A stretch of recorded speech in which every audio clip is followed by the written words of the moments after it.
We all know how difficult it has been during COVID-19, especially from a financial perspective. Many people losing their jobs, some people cut down to half salaries. We're at a point now, aren't we, where some cars and some houses could very well be in trouble. So how do we as South Africans try and get our finances under control during COVID-19? Let's have a chat to well-known personal financial expert, Maya Fisher-French. Hello to you, Maya. So, I mean, it has been incredibly tough, hasn't it? And I think we've just all forgotten how long we've been in this pandemic.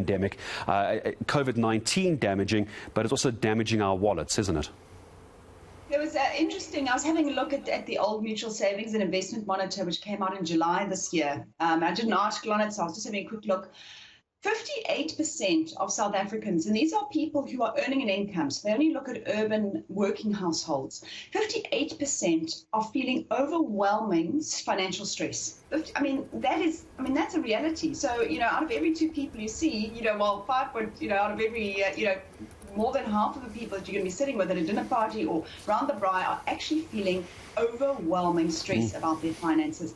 And when they dug a bit deeper, they found that 57% were earning less this year than they were last year. So it's very, very real, Gareth. But I think more than that, we've actually, if you go back and you look at the statistics or the income earning ability of South Africans, it's actually been declining for about 4 to 5 years because salaries have not kept up with inflation. So for me, COVID has kind of been the last straw, but we really need to go back sort of 4 or 5 years and see what is it actually that we've been doing with our money and what has been happening to our salaries, what has been happening to our debt levels that has led us to be this, to feel COVID as severely as we are. So once again, one of those cases, COVID bringing into focus just how bad a situation our salaries were and our finances were. Here's a question, though, and I'm glad you mentioned friends sitting around a braai. One of those could be struggling. I know you and I talk every week about making the small little savings, the 10 Rand here, the 20 Rand here, not suggesting it won't make a difference. It will. But when a family finds itself in COVID financial strife, a job has been lost, would you recommend going as far as downgrading your car, selling your house? Because I think that's the kind of panic that some people are feeling. They're like, let's do something drastic to try and save as much money as I can. Is that something you'd recommend? I think the first thing you need to do is to actually do a lifestyle audit just from a day-to-day spending.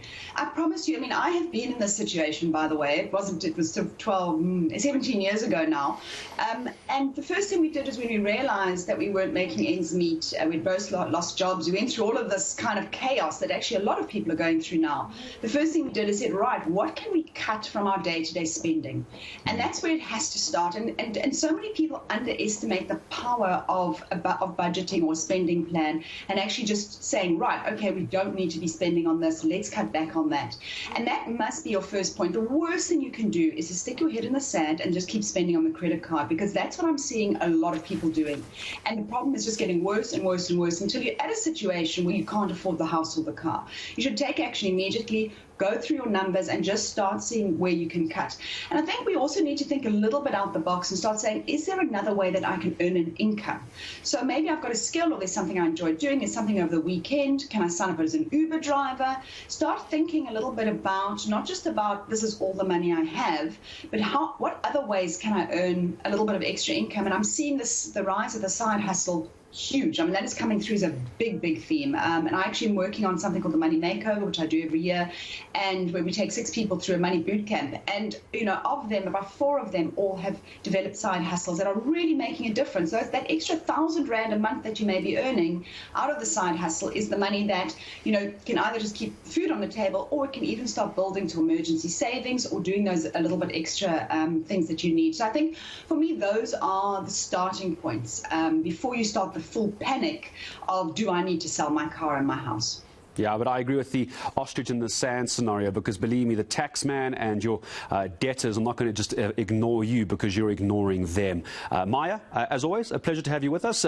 Maya Fisher-French, as always, very good financial advice. I know it's scary sometimes. You see the money flying out of your account, all those little SMSs come through as you get paid. If you're not making it, the worst thing you can do is ignore those you owe money to, because they will eventually come and find you.